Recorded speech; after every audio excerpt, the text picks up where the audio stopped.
Je crois que Christophe Sueur voulait prendre la parole pour illustrer les propos de Madame de Roffignac.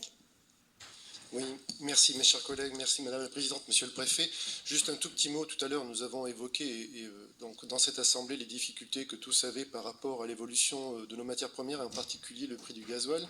Bien sûr pour la pêche et pour la pêche professionnelle, ils sont directement impactés et tellement impactés que vendredi dernier à la Cotinière il y a eu une réunion de crise, il y en a encore une ce soir avec donc les patrons de pêcheurs, les équipages, puisque derrière, pour un bateau qui achète son gasoil en détaxé, l'envolée du prix qui est multiplié par 3 ou par 4 par rapport au hors-taxe amène aujourd'hui beaucoup de bateaux à ne plus du tout travailler.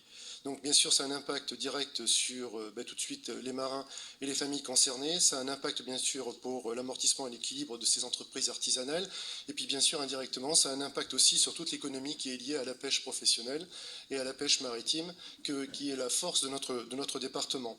Aujourd'hui, ça impacte toutes les criées. Et à ce jour, c'est pratiquement pour la Cotinière un tiers des bateaux qui sont à l'arrêt.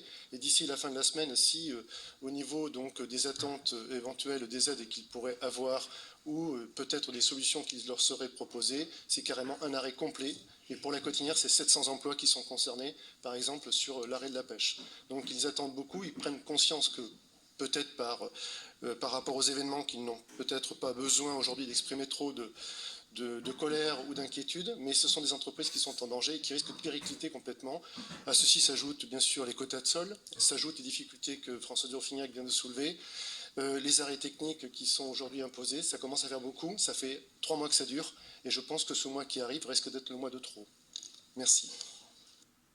Merci. Je passe la parole. Le prix du carburant ça impacte tous les pêcheurs. Et si au 4 mars, le prix du carburant détaxé pour les pêcheurs allait à peu près en France de 73 centimes le litre jusqu'à 1,05 €, et chez nous on est à peu près à 88 centimes à La Rochelle, et à la Cotinière on doit être un petit peu moins cher de mémoire.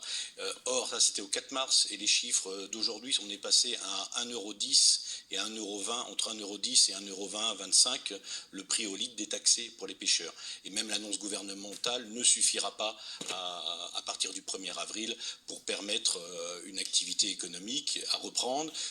Conjugué à cela les arrêts biologiques qui se multiplient par rapport à la baisse des quotas de sol font que nous avons une filière qui risque d'être demain très impactée et en difficulté, puisqu'au-delà de la filière des pêcheurs, il y a toute la filière du mareyage, et du mareyage, derrière, indirectement, moi je sais pour Chef de Baie, le mareyage, c'est à peu près 150 millions de chiffre d'affaires sur la place hélioportuaire de La Rochelle. Donc vous voyez, il y a un impact économique important pour toute cette économie maritime. Donc voilà, ce n'est pas neutre. Bon, j'ai entendu bien sûr les préoccupations que M. Sueur et quelques autres élus ont exprimées concernant l'inquiétude des pêcheurs, mais l'inquiétude des pêcheurs, c'était aussi celle des transporteurs routiers, c'est l'inquiétude. Plusieurs d'entre vous ont parlé des travailleurs sociaux, des assistantes à domicile, bon, toutes les personnes qui sont tenues d'utiliser un véhicule ou un bateau à essence, enfin qui fonctionne au gasoil, bon, pour leur activité professionnelle. Voilà. Donc le gouvernement est, vous le savez, très attentif à la situation. Le Premier ministre a annoncé des mesures en fin de semaine. Voilà, les échanges sont permanents. Le directeur de cabinet de la ministre de la Mer a reçu à plusieurs reprises les représentants du monde de la pêche pour échanger sur ces sujets, et bien tout le nécessaire est fait pour prendre en compte les préoccupations des professionnels.